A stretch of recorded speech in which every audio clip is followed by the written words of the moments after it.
with a whole lot of truth. Remedy Revolution is here for you. Ooh. And now here's your host, Erin Paige. All interviews presented on the Remedy Revolution podcast are designed to provide information and inspiration only. Guests of the podcast may present opinions and anecdotes which are solely their own. And as always, before beginning any treatment protocol, please consult with your preferred medical provider. Welcome to the Revolution. My name is Erin, and this is our very first guest since the name change, Dr. Jim Meehan. Dr. Jim has been on the podcast before, and we were talking about something very different. So this time we're going to be talking about hormones, which I know is something very near and dear to you from a personal standpoint. And also to myself, I work a lot with women who are struggling with hormone issues in general. And I really think that, having this conversation is going to be very beneficial to so many of our listeners. Dr. Meehan is in Tulsa, Oklahoma, and he started out as an ophthalmologist. So I have to ask, how did you get into hormones? What was that all about? Well, divine kind of providence type things for sure. So I went into ophthalmology probably as a medical student. I wanted to go into a specialty that was, had all ophthalmology is one of the elite subspecialties in medicine. It's a specialty that allows us to do a mix of surgery and, medical patient care. But I was just doing surgeries all the time. Most of my patients were under the effects of anesthesia or sedated. And I like the interaction, getting to know them getting to hear about our kids and what our kids are doing, that type of thing. And more than anything else, though, Erin, I was really frustrated by a medical system that paid me a great deal of money to treat the end stages of a disease, a diabetic retina, treating it with a laser, but nothing to prevent it. And so, about 5-6 years into my medical practice, I just pivoted. I pivoted because I wanted to prevent disease. I wanted to focus on the things that I thought matter, teaching people how to, change the food they're eating, avoid the toxins that are polluting and poisoning our food, how to move and exercise and enjoy it. And also in that process, I think a part of my menopause, I was going through my own medical condition that I didn't fully understand at the time. I just knew that I was, tired all the time, wasn't happy with anything that I was doing, and wouldn't have mattered probably what I was doing at the time. I was just going through a time in which my hormones were so low. My mom had more testosterone than I did, probably. I had been a high-level elite athlete, had always been, a lean, mean fighting machine, and, martial artist, middle linebacker, fullback, played college baseball. And here I found myself overweight, inflamed, miserable, depressed. I go to the medical doctor and I get a pill for every one of those symptoms. Got side effects from everyone. I mean, I was literally put on a statin, a blood pressure medicine, a weight loss medicine, an antidepressant, depressant, Prozac. Got, negative side effects from every one of them. Just felt worse. And I finally found a doctor I started, doing my own research and said, I need to get my hormones checked. I mean, I check all the boxes, and finally did get a lab test and found this serious deficiency across the board.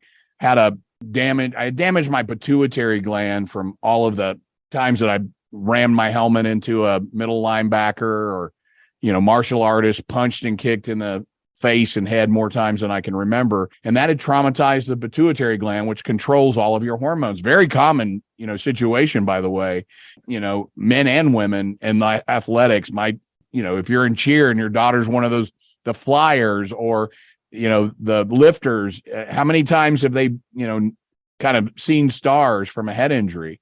And our boys, actually. Yeah, right. And especially when they're young. I mean, that little pituitary gland is hanging there like a little punching bag in a bony protected part of the skull until, there's a major acceleration, deceleration injury that slams that little punching bag, that delicate gland. into that bony protective wall and traumatizes it. And if that happens significantly or enough, it can be enough to shut down that gland's ability to control your sex hormones, your thyroid, your growth hormone, etc. So I found myself at that place in life. And honestly, it was a dark time for me. I thought all the best years were behind me. I was very depressed. I was grumpy all the time. I was tired all the time. Those are the two, first questions that I ask, or I hear patients say when they have a hormone deficiency.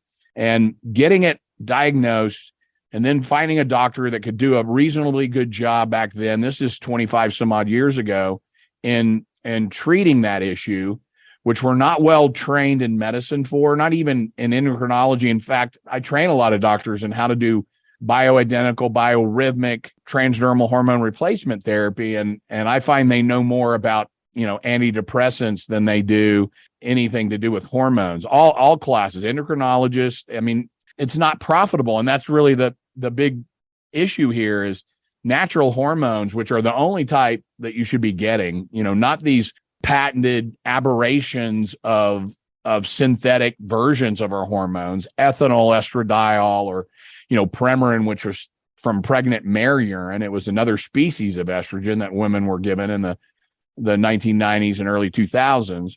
Natural substances in the body can't be patented. So there's just no interest. And my profession is a profession that works for pharma. They don't say that outright, but we're brainwashed and indoctrinated, to do that pill for every ill sick care system that was designed by the Rockefellers. And I just saw that system failing not only me as a doctor and my patients, but failing me as a patient.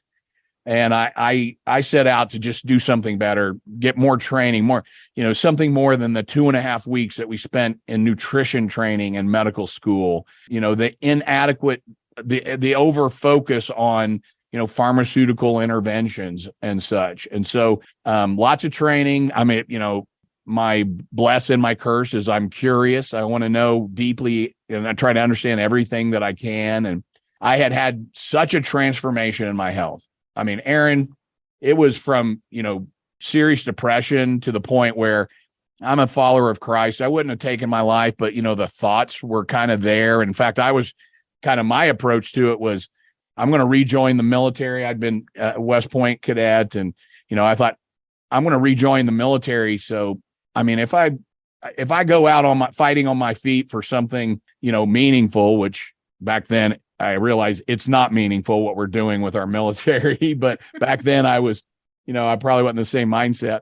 So that's how I would have gone out. If you could have airdropped me into Baghdad with a pair of boxing gloves and, boxer shorts, I would have said, drop me in, let's go. This isn't the life I wanted to live. But when I got that hormone deficiency corrected and my brain was clear again, my testosterone in the brain is the best antidepressant, the best anti-anxiety medicine. It's a part of what makes us, when we're young, feel like there's so much hope and potential for the future. And when we lose that, we lose a lot of ourselves. And then I think you stack on top of that happens naturally with aging, right? But the problem is what's happening in the world today, the toxins in our food supply, the glyphosate, the atrazine, this new EPA, pesticide herbicide that's coming out, which will be even worse.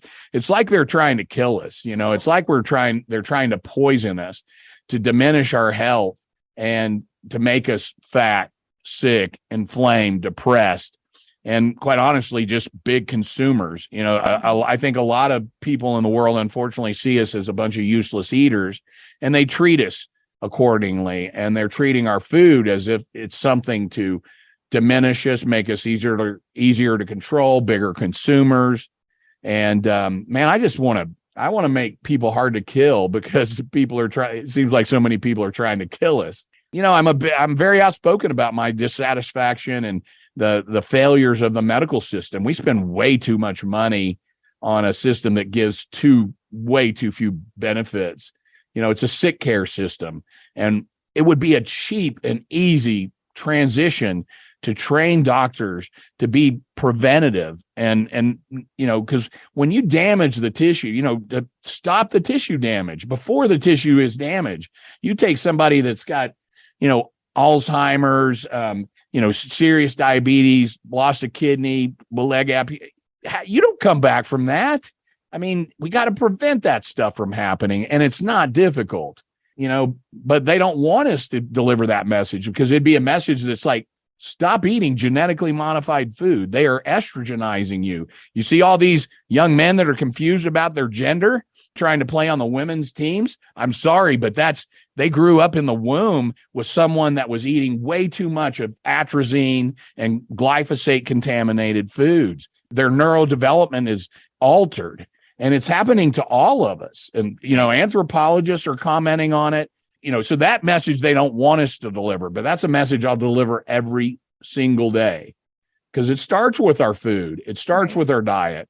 And, we have to counter that and the damage that that's been doing. And then, on top of that, it gets really hard if you're going to, if you're going to replace that food, what are you going to do? Because it's not easy to figure out what's really organic and what's not. And for me, it became the only solution was to buy a farm, move out of the city, start growing my own food, raising our own pigs, chickens, grandkids and dogs.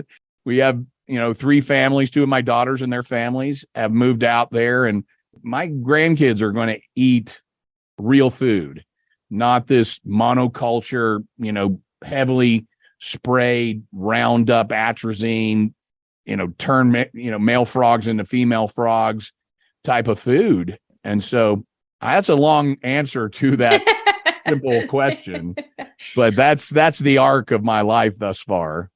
Yeah, absolutely. So you're speaking my language because at 27 years old, I was actually diagnosed as perimenopausal by a naturopath who said to me flat out, I would not hesitate to put you on bioidenticals at this point because my hormones had just flatlined, a long history of like Epstein-Barr virus and things like that, which then contributed to, essentially the complete annihilation of my hormone levels. Mm-hmm. I had virtually none, no testosterone, no estrogen, no progesterone. There was like nothing there. So then, fast forward. And by the way, back then I did write a book called Mind Over Fat or The Secret to Thinking Yourself Thin. And that book did focus a lot on making sure that you understood, what your hormone balances were, because if you're trying to lose weight and you've got like this massive out of control hormone levels, then in any direction, then you're going to struggle. Right. And so that's really something that I think is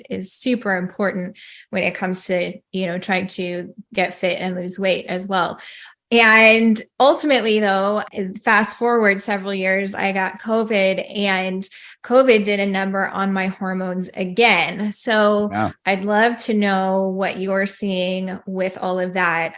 Yeah. Because for me, it was just a rise in across the board viral titers, which we talked about last time, but a complete annihilation again of my hormone levels to the point where the only thing I could do, I actually did methylene blue to really help fix the mitochondria and the ATP production, which did help, but I'm still coming back from that. So maybe you could speak a little bit to what you're seeing now in today's day and age with that. Well, number one, let's start from the premise that it's a bioweapon. It was a gain of function weaponized virus that should have never been created. And we still haven't held accountable the people that created it, but it was created to cause more damage and harm, and it does. And, once it enters the lungs and enters the bloodstream, because it's a bloodstream coagulopathy disease. And once it hits the bloodstream, it can hit any tissue that is rich in those ACE2 receptors. Well, ovaries, testicles, sex hormone production, these are big targets of that virus. And so you would see that in a lot of people as a significant, decline in their hormone levels and the post, and that contributed to the long COVID kind of picture too. I mean, I really think that most people that have a significant pneumonia, a significant infection, they'll have long-term, sequelae. I think the long COVID thing has been kind of boosted a little bit by those that want to exaggerate the risks of, kind of keep people in fear and compliance with getting this, the biggest mistake in the history of medicine, in my opinion, the gene therapy injections is the biggest mistake, and they're, covering up the evidence of it. The only thing worse than the virus itself and the spike protein on that virus that you'll experience for, 5 days to 10 days in the early stages, but 5 to 10 days is the potential of 6 to 12 months of spike protein exposure from a gene therapy that hijacks your intracellular machinery and starts pumping out spike proteins for months, easily many times longer than that brief exposure from the virus itself. So, the biggest thing I'm seeing right now is not the long COVID. We have a lot of that.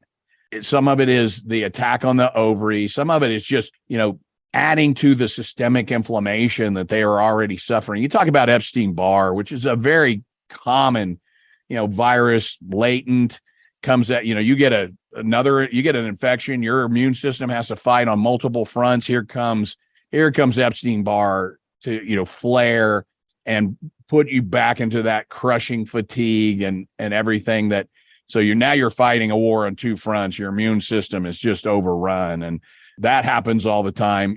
Again, guess what's worse than the virus itself and the natural infection? It's having that happen from the injections, because these vaccines are causing exactly that for much longer periods of time, causing not only Epstein-Barr, but varicella and shingles and Ramsay Hunt and so many other things. But the long COVID is, again, it happens. Every time you have a major injury, it's not an overnight thing. It's going to take months. When you're young, it's a little bit easier to sustain, but it's always been true that the older you get, the more fragile your health is, the more likely that pneumonia that 20 years previously you would have been fine from, but it could be could really end you, knock you down enough that you never climb out of the hole that your health can be knocked into. But again, that's where I think it's about fragility, and the population is becoming more and more fragile in their health. Less, they're right up to the edge of the precipice of disease and destruction. And we got to move them back from that by, cleaning up the diet, targeted supplementation, get their hormones in check, get that microbiome functioning again, get their inflammation under control. In fact, what I'm talking about is I created a framework called Mindset. It's an acronym, MINDSET, for the 7 key elements of health, wellness, and vitality. The microbiome is the M in that mindset. Your gut microbiome is critical to your health.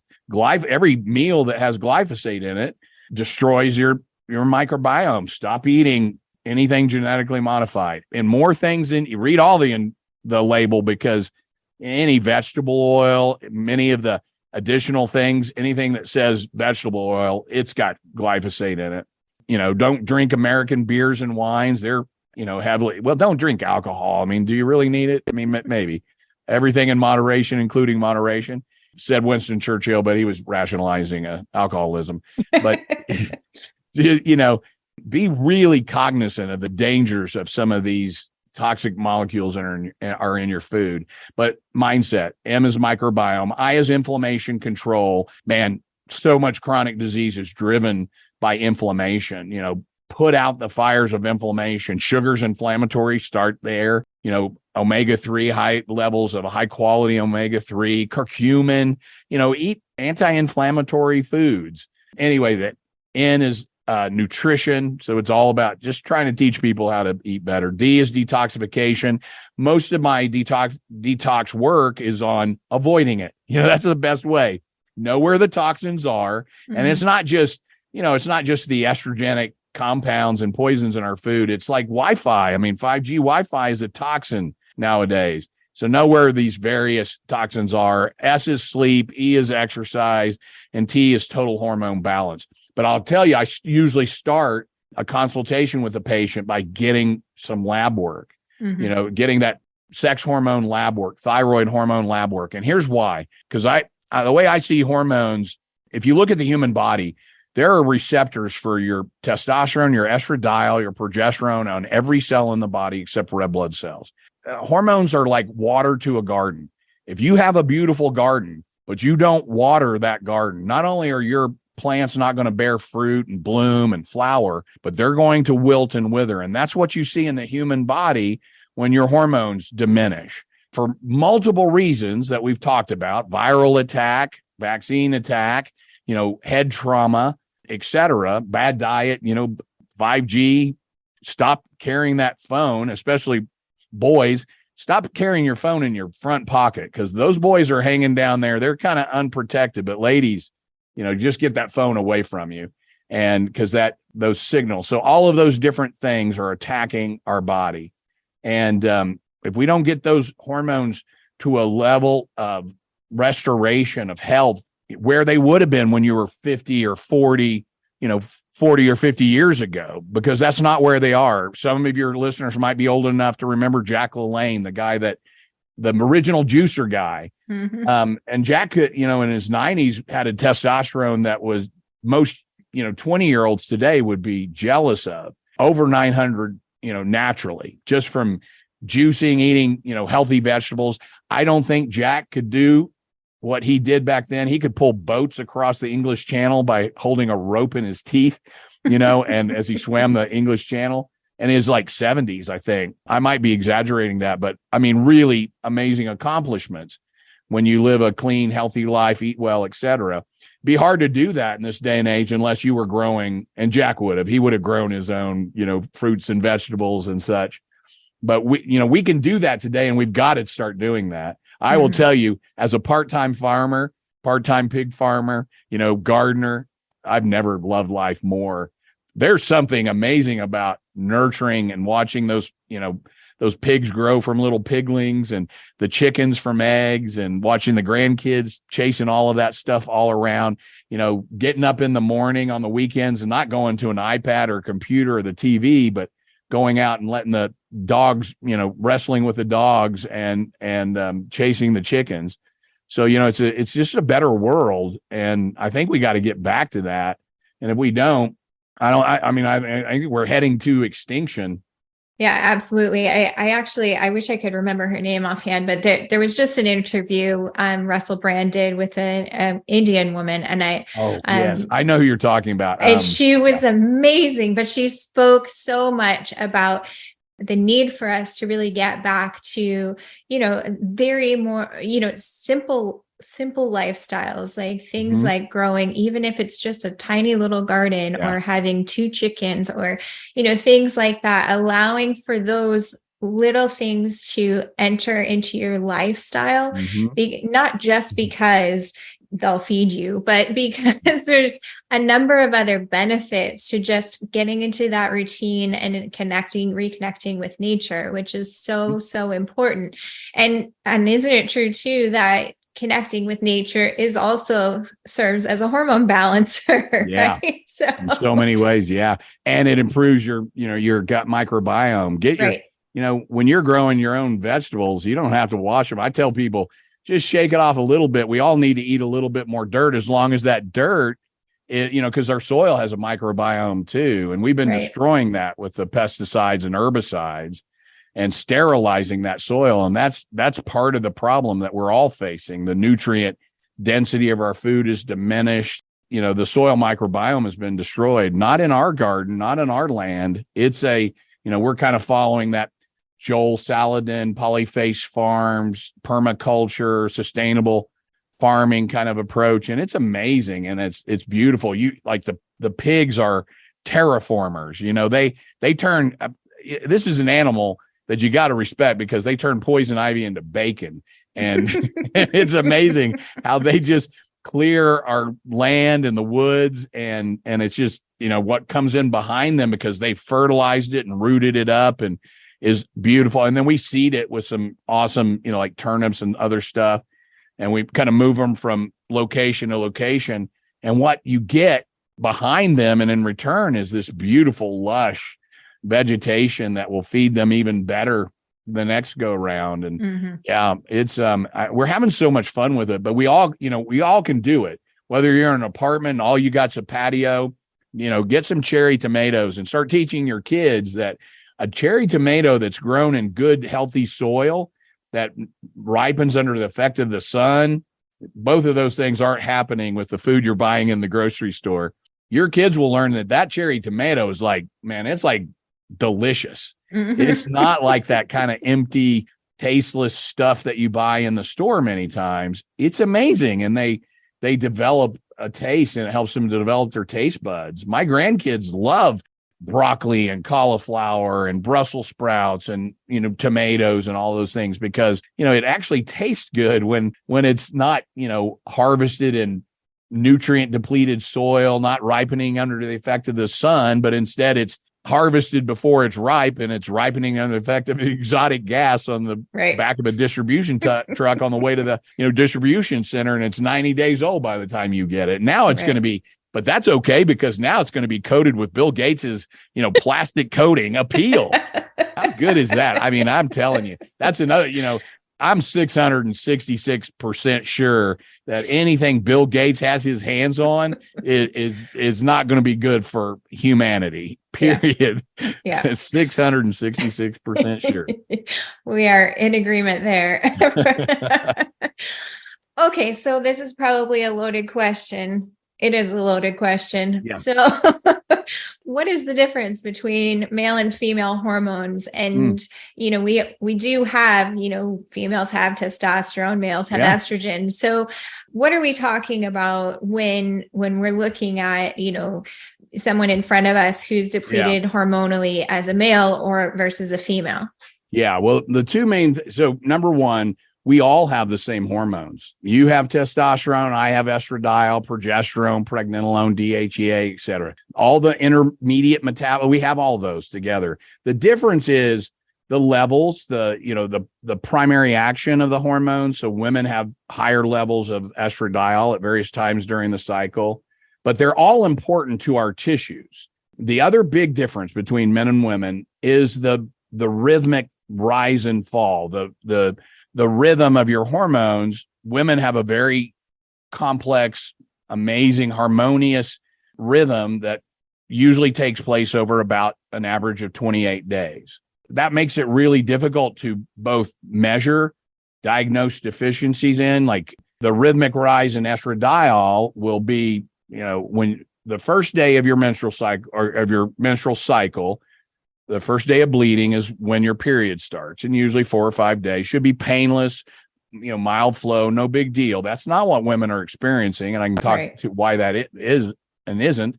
But from day 1 to about day 12 or 13, estrogen rises consistently, progressively to a peak on about day 13.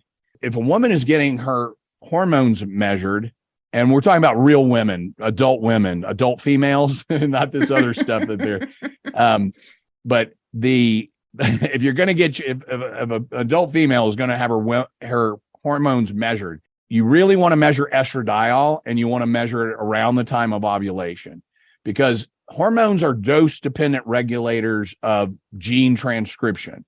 The level of the hormone in your body at any given time is a message to your DNA, and that message is dynamically changing. Your hormones are, as they're rising and falling at different times, different messages are being sent to your DNA.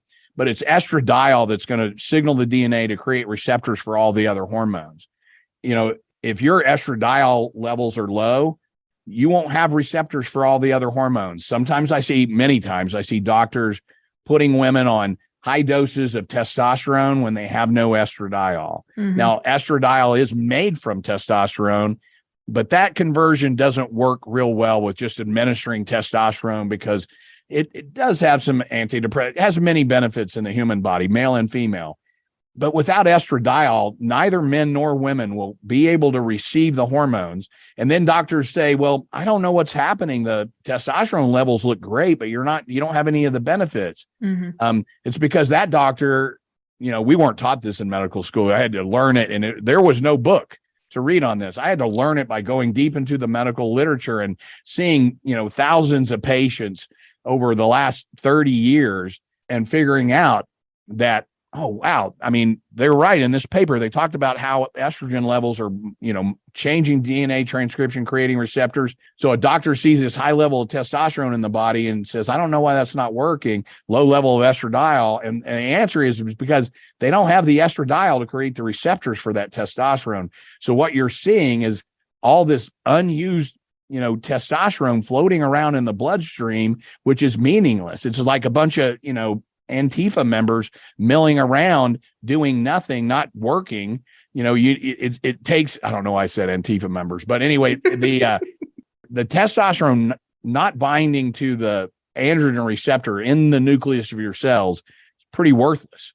It's just floating around and creating secondary problems sometimes. Abnormal hair growth, you get some chin whiskers and hair. Mm-hmm. You get misdiagnosed with something like PCOS. It's probably the estradiol deficiency that's driving the whole thing. You can't create the receptors, receive the progesterone, the testosterone, and estrogen, creates its own receptors.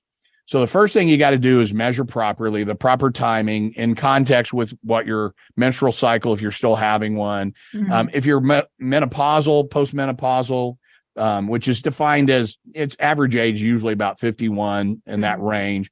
But women are born with all the eggs and their ovaries that they're ever going to have. You're born with them. And then you release a few every month. Some of those will become beautiful babies, and that's what life is all about. And then one day you'll have grandchildren, so do it as much as possible and have those grandchildren to enjoy. But one day, all those eggs will be gone, and then a very important control mechanism in your menstrual cycle will diminish. Your hormones will, but your brain will still try to keep sending messages to the ovaries to produce the hormones. Right. But your hormones will start to diminish, but the rhythm really doesn't. And you'll still produce a lot of these things. And it's not just about pregnancy. Some doctors look at the uterus as it's all about pregnancy. You don't need progesterone after you've gone through menopause. I beg to differ. Okay, God put those progesterone receptors everywhere in your body. You think it's just, it's not necessary at some point? No, it's always necessary. And it's about these hormones being in the right rhythm and the right balance. Mm-hmm. So I like to show, I'm a visual teacher and visual learner. So I show them the standard menstrual cycle. Estrogen has this kind of biphasic curve. It goes up, highest levels on day 13, comes down. If there's no pregnancy, it comes down, then comes back up a little bit more to a secondary peak on day 22. So the first half of the cycle, first 14 of the 28 days is all about estrogen. Testosterone is playing an important role there too. It's all about activity, cell replication, healing, repair. Progesterone is the kind of dance partner with estrogen. It's low in the first half of the cycle, but it's going to come in, especially if there's not a pregnancy, it's going to come in to give all the cells in the body a chance to rest and relax. It's going to arrest them in G1 phase of mitosis, so cell replication. It just calms that down. And here's the real problem that a lot of women are having is they have almost no progesterone. They have this big, powerful estrogen drive, not just from their estrogen. It's the synthetic estrogens that are binding to those estrogen receptors. And by the way, I'm in the camp that says that's what's causing all of the cancers. If you have a hormone-sensitive cancer, ladies, the problem is not your estradiol. Mm-hmm. The problem is atrazine, BPA, glyphosate, et cetera. There's a competition going on for the receptors in your breast, your ovaries, the prostate in men. And that competition, as we get older, is more often being won by the bad guys, not your biologic estrogen. It's nonsensical in cancer treatment to block your hormones. Mm-hmm. That just increases the odds that one of the bad guys is going to be there. Raise your estrogen, as many of the leading cancer treatment centers are. Raise your estrogen, try to outcompete the atrazine. And not only will your breast cancer get better, but you won't lose your bones and die from depression and muscle loss and bone loss, et cetera. So anyway, back to this picture, the difference between men and women. Mm-hmm. This rhythmicity of women's hormones is critical. And it's not, and when we were replacing it, when we're trying to restore someone that has a long list of symptoms that, goes from tissue damage like bone loss, cardiovascular risk, to depression and vaginal atrophy, painful intercourse, etc. When those symptoms are present and the objective low levels of hormones on the specific days are present, we have to consider restoration of those hormones to one form or fashion. Now, I'm a medical doctor, so I have the ability to prescribe some of these things. What I prescribe is only bioidenticals. And that doesn't mean that it's like, taken from a human. I mean, it's from Mexican yam, and there's some synthetic chemistry that goes into it, but we can create a molecule that was 100% identical to what your ovaries produce for estrogen, testosterone, progesterone, et cetera, pregnenolone, DHEA. We can make those nowadays. We shouldn't add anything else to those. That's what pharma does. That's what the medical establishment does. Ethinyl estradiol is not human estradiol. Medroxyprogesterone acetate. We've proven that these things, when metabolized in the liver, cause problems. So stop. I still see women being prescribed Premarin when it was taken off the market, in 2003. But we seem to, I guess these docs have a very attractive pharmaceutical rep that brings in great lunches and, concert tickets and convince them that, yeah, you should still, it was taken off the market, but let's still keep prescribing it. It just, confounds me what's happening out there. The big epiphany for me, Erin, and I know I'm talking so long on this, I'm excited. Okay. This is my favorite topic. But the epiphany for me was, God humbled me many years ago in my hormone deficiency, dark time. I turned to God. In fact, I opened up the Bible my grandmother had given me, took out, looked, there's a first time I'd seen it since she gave it to when I went off to college at West Point. And I opened it up and it's about, baptism. And I called her and I said, Grandmother, I think I need to be baptized. And she started crying and she said, yeah, you do. Yeah, you absolutely do. So I got rebaptized. But it was during that time I turned to God and he delivered me, helped me with my health, restored my relationship, suffering with my wife. I wasn't a good father, wasn't a good doctor. I just wasn't a good human. I was just grumpy and mean and irritable. So when I got that, I got that fix, it changed everything in my life. I said, this is what I want to do. I want to restore, right. I want to restore people's lives, relationships, careers, because that's what it did for me. And it was like fast, when you go from a serious deficiency in your hormones to, restoring it to something, it's a matter of weeks. And the central nervous system things are the things you notice first. Better focus, better energy, less depression, less anxious, etc.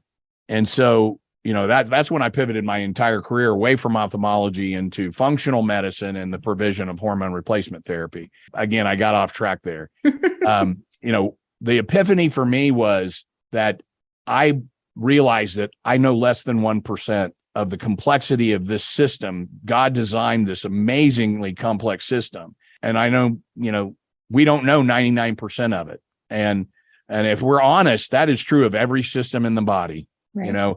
And often what we think we know was fabricated and fraudulent, pseudoscience that was manipulated and contrived, like, what causes depression, the serotonin deficiency, of depression, Alzheimer's, all of the things I learned in medical school have been, a lot of them have been debunked, right? So what I realized was when you don't know 99%, when you know less than 1%, you better just pay very close attention to what God created and try to just replicate that, because, what man, scientists and doctors, when they dare to assume the role of God, they do the devil's work. And that is so true in hormones. When we just give you, horse urine estrogen, we give you synthetic versions, we give it to you orally where it's going to have to be digested, absorbed, and metabolized in your liver. We're going to have to put a whole bunch into the liver to get a little bit out into the bloodstream. Right. So when you do it, all those you give just a same dose every day. Static dosing for hormones in men and women is nonsense. It's not what happens naturally in your physiology. Mm-hmm. So what I said is, okay, how can I replicate the rhythmic rise and fall of healthy females and healthy males? And is anybody doing it? Well, hardly anybody was doing it. and there were a few real pioneers. Guess what? They were women that had, went into the medical system and said, what you just did for me over the last months or years absolutely made me worse. And they were typically scientists, and not always doctors, but scientists. One was an anthropologist, T.S. Wiley, the creator of the Wiley Protocol, anthropologist, also like soap opera star on All My Children, I think, and, really genius level person. Biorhythmic dosing. So I started studying, and I know T.S. Wiley. I call her Susie because that's what she goes by. But she went by T.S. back then, so she wouldn't immediately disclose her gender. We know that there are certain elements, and since I personally think women are smarter, brighter, more powerful, we're just here to kind of protect them as males. But she's an example of that. And some sectors of, would have 20, 30 years ago, they would have discredited her for being a female. And she loves that. And when she testified before Congress on behalf of compounding pharmacy, she destroyed the senators, and they tried to, ask her questions, but she's amazing. And so I studied all that. How do you restore hormones biorhythmically? And back in that day, it was like, a tub of cream with little measuring spoons, and you would change the amount each day to try to raise the hormone levels in the bloodstream. Nowadays, we have these little dispensers that are, little plastic dispensers that you twist the base on. Each twist of the base pushes out a calibrated amount of the cream, and we give you a dosing chart that says day 1, do this, day 2, this, and each day you get one for estrogen, one for progesterone, one for testosterone. And because each of those hormones has a different rhythm, and we can recreate the rhythms that your body and your brain, your ovaries, pituitary, since puberty was programming your body to create. And then we can recreate that. And then we have lots of customizability, because I have yet to find 2 women that are exactly the same. Right. So you can change it, really fine tune and customize the dosing. And, so the second month, day 13, we send you back to the lab to see how your levels are. I have found that. So on day 13, when you're 20, your estradiol might be 400 to 500 picograms per milliliter. But when you're, 60, 50, 150 to 200 might be, more than it varies from person to person. But about 150 is the place that you got to get to, a peak of 150, not 150 every day throughout the cycle, but a peak of 150 on day 12 or 13 to create the receptors to receive the other hormones. You got to get estrogen dialed in first. Progesterone should be in a nice balance between the two, so you get the activity and you get the rest. You get the anti-cancer benefit. And then, testosterone peaks on day 15. You get frisky after ovulation, and that works really well. And you need the right amount of testosterone, not too much, not too little. It's, everybody has kind of a hormonal fingerprint. And we try to find what that fingerprint is. I'll ask questions like, what was your level of athleticism? If you were a gymnast, a swimmer, multi-sport athlete, your hormonal fingerprint is typically a little bit, your body is used to having a little bit higher levels of estrogen, testosterone, progesterone, and so we try to figure out where to start you and then dial it in. So that's women, and it's very complex. When it's done right, it's absolutely transformational. And we do it right. It's about listening too. I'm a good listener. I'm not a dictator. I think some doctors get confused. They're so close between doctor and dictator that they get confused which one they actually are. And so they do the dictator thing. But I'm like a coach. I'm like a, collaborative mentor, and I'm a good listener, much better listener than I used to be. And I listen to what those symptoms are. If the symptoms are negative symptoms are occurring around a peak level or a low level, whatever hormone is probably peaking or low there, that might be might be what we need to reduce or change in some form or fashion. Now that's women. Men are simple. It's a 24-hour rhythm. Yeah. Just like you always knew, men are simple, 24-hour rhythm, but they have a rhythm, so, pellets, and this is true of men and women, pellets, I did them. Pellets pellets don't work. They create the wrong rhythm. Nobody has a 4-month rhythm. And, you shouldn't have to have a lumpy butt from all the scar tissue after you've been getting pellets every 3 to 6 months for, a couple of years. But for men, you got to replace that rhythm. For me, I do a combination of extended release injectable testosterone, usually a minimum about twice, like 0.3 mLs twice a week. We use the long half-life, slow releasing injectable to raise the baseline. If they're, 200, we're going to raise them up, 6, 7, 800. And then to create the rhythm, transdermal cream applied to the skin, 24-hour duration, essentially peak in an hour and a half after putting it on. You put it on in the morning. And just like that young man that would wake up in the morning ready to, hunt his food, romance his lady, build a business, etc. Men wake up with the highest levels of the day in their rhythm, and that turns on various genes as it comes down to its lowest levels in the nighttime, early morning hours, turning on other genes, growth hormone production, melatonin. So when you restore that rhythm in men, you're also returning the genetic effect of the hormones to restore them in a way that most docs aren't. They're getting 80% of the benefit. Just doing injectable testosterone is 80% of the benefit. Now, I say all that, and I should also say I'm a former medical editor. I used to edit a medical journal, and I know how to read the science. And I will tell you, I read everything. I get alerts when a new publication comes out. I read everything. I think hormones are one of the safest things. Restoring and treating a deficiency, it's one of the safest things that you can do. Prevents disease, doesn't cause cancer. In fact, I think it counters cancer. And I think I have the evidence, and I could present it in court and win that case every time. But you got a big industry that's trying to dissuade you otherwise. And a lot of it comes from being confused by the conflation of what is estrogen. Because in the medical literature, they'll call, and we complain about it all the time, but they'll say estrogen. The patient was given estrogen when it was ethinyl estradiol, or patient received, this dose of progesterone when it was actually medroxyprogesterone acetate or some other synthetic aberration. So when I read the literature, I'm convinced that what I'm doing for myself, for my wife, I'm increasing the probability that we can still be chasing the great grandkids around about 120, not in a walker, not with kyphotic and 6 inches shorter than we were in our youth, but, vital, having a quality of life in our later years. And I can tell you, my oldest male patient is 99.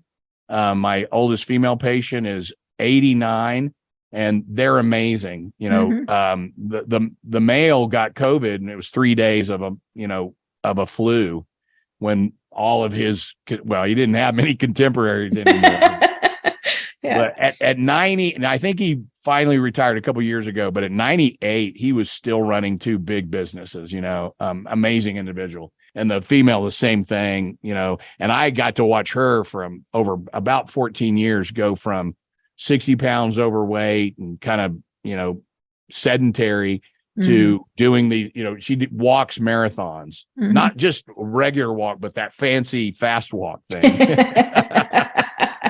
She's a crazy amazing. And so I can tell you risk benefits and alternatives all day long. We're being sold a load of manure about hormone risks. Yeah, sure. I would say there's risk from what medicine has done, what the pharmaceutical industry has tried to create with, other species of estrogen and synthetic versions. But when you restore and replicate God's design with bioidentical hormones, you listen to your patient, you customize it for your patient. We don't have just 3 doses. Hey, pick one and, take that every day. When you do it this way, you can restore a level of function, healing, repair that it's unbelievable. I've watched so many people, my wife included, look 10 years younger after a couple of years on hormone therapy. And are there natural ways to do it? There are, but they start earlier in life, and they start with prevention. You can't eat You can't eat this toxic stuff that they're feeding us. And, bugs and lab grown Bill Gates meat, that's guaranteed at 666% sure that's not going to work. You got to start early in life. A lot of the times the damage has been done. Right. And listen, I think our reproductive systems, they've always been a point of attack by the enemy. Mm-hmm. Always been a point of attack. Infertility rising, fertility sliding into nothing. Mm-hmm. There's people that these neo-Malthusian, Machiavellian monsters and sociopaths, they think there's too many of us on the earth. And, I know it's kind of conspiracy theory, but I just think there's people that just don't want us here and they want more of it just for themselves. And, I won't mention any names, Gates and others, but, I think I was put here to fight against that. Mm-hmm. I want to make people hard to kill so we can stand next to Jesus on the fields of Armageddon and win that 1,000 years of peace against our enemies. Yeah, absolutely. As you mentioned, I just wanted to reiterate, I do think, prevention is becoming much, much more difficult in today's era. We're bombarded with so much toxicity across the board. And, it's impossible. You can live on your own farm and grow your own food, but that you can't control what happens next door to you, even if it's, 100 acres away. So ultimately, we're all affected by all of these things going on in our environment. So we could talk for probably another 3 hours at this point, but I do want to I want to let everybody know. So now with the Remedy Revolution, I have implemented a very cool feature. So if anybody's familiar with James Lipton, just a little bit of backstory. I grew up wanting to be an actress. So I used to watch Inside the Actors Studio all the time, very consistently. And one of my favorite parts was he always starts every interview with a series of rapid fire questions. So Dr. Jim Meehan, you get to be my guinea pig. Okay. All right. If you could choose only one natural remedy for the rest of your life, what would it be? One natural remedy. Okay. Yes. Maybe pregnenolone, because it's the grandfather of all my sex hormones. If I put a little bit more water upstream, I get a little more downstream. And it's what keeps me speaking and thinking and my memory good. So pregnenolone is my answer. All right. Tell us something most people don't know about you. I'm a member of the Martial Arts Masters Hall of Fame. I'm a 5th degree black belt in Taekwondo and a long time martial artist, thus the pituitary trauma. So you're a ninja, right? Part-time ninja. Yeah. If I were to compile a playlist of happy music, what song would you suggest be added? Happy music. Okay. This is not going to sound like a happy song, but it makes me happy. It's The Sounds of Silence. I love the original Simon and Garfunkel, but there's this group that does it called Disturbed. I think they're like a heavy metal band. And when they sing that Sounds of Silence, I love it. It just gives me chills. Yeah. Awesome. The Sounds of Silence, but by Disturbed.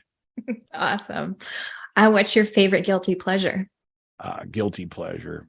Playing computer games with my grandson. Awesome. I do a little bit of that with my son. So awesome. Yeah. What's the most influential book you've ever read? Oh, the Bible. Yeah. I mean, no question about it. It's the Bible. And I read, it's so good. I read it every day and I get it. Yeah. And I try to go through it every year and I get more messages and more learning every time I go through it. Awesome. What does the word revolution mean to you?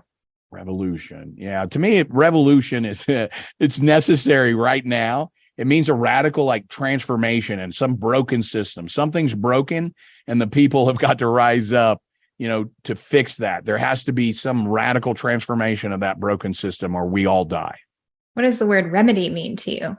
So remedy is, to bring some kind of correction to an error, a fault, an evil. Yeah. Remedy is just, it sings. So your remedy revolution. Yes. I love that. Yeah, that's perfect together. That's perfect together. That's exactly what I said about revolution. You're correcting an evil. It's an evil, an error, and a fault. Okay, yes. I love it. Well thought out.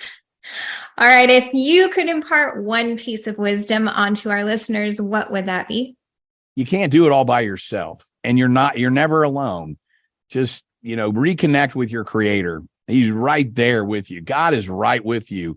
And we don't use that. We don't pray enough. We don't ask for healing, and we should be doing that. So don't let the secular world deceive you. The enemy running this world, don't let him deceive you into believing that God is not real. He is so real. He is, and he will manifest in your life as he has mine when you really love him and believe in him and just have some faith.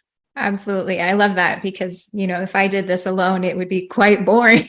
Yes, absolutely. Yeah, awesome. but the enemy does want to isolate us, Yes. Wants us isolated. For sure. Well, everybody, thank you so much for listening. You can find Dr. Jim Meehan at meehanmd.com. Thank you so much, Dr. Jim. It is always a pleasure. I really hope we can do this again. And absolutely. See y'all next time. Take care. Part of the revolution. Yeah. With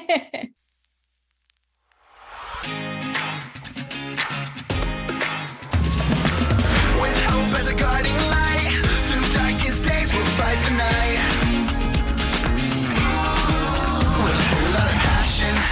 With a whole lot of truth, Remedy Revolution is here for you.